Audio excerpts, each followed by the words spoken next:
Hi అండి.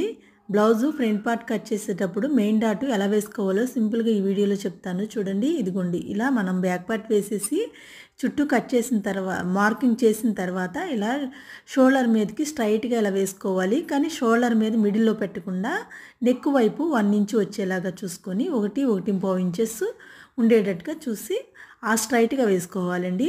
స్ట్రైట్‌గా వేసి ఇదిగోండి చూడండి ఇలా ఈ డాట్ దగ్గరికి మార్క్ చేసుకొని మళ్ళీ 1/2 ఇంచ్ ఎక్స్ట్రా మార్క్ చేసుకోవాలి. ఇలా మనం నెక్ కూడా సేమ్ ఆది బ్లౌజ్తో ఈ విధంగా మార్కింగ్ చేసుకొని షేప్ బెల్ట్ దగ్గర అటాచ్ చేసేటప్పుడు మళ్ళీ 1 ఇంచ్ అయితే ఎక్స్ట్రా మార్క్ చేసుకోవాలి. ఇది ఫ్రంట్ పార్టు. ఆది బ్లౌజ్ని బట్టి సేమ్ ఏ విధంగా మార్కింగ్ చేసి కట్ చేసుకోవాలో క్లియర్గా అయితే ఈ వీడియో అయితే చేశానండి. ఈ షార్ట్ వీడియోలో అయితే క్లియర్గా చెప్పడం కుదరదు కాబట్టి మీకు లాంగ్ వీడియోలు అయితే నా ఛానల్లో ఉంది. కావాల్సిన వారు ఛానల్లోకి వెళ్ళి చూసేయండి. ఓకే ఫ్రెండ్స్, వీడియో నచ్చితే లైక్ చేయండి.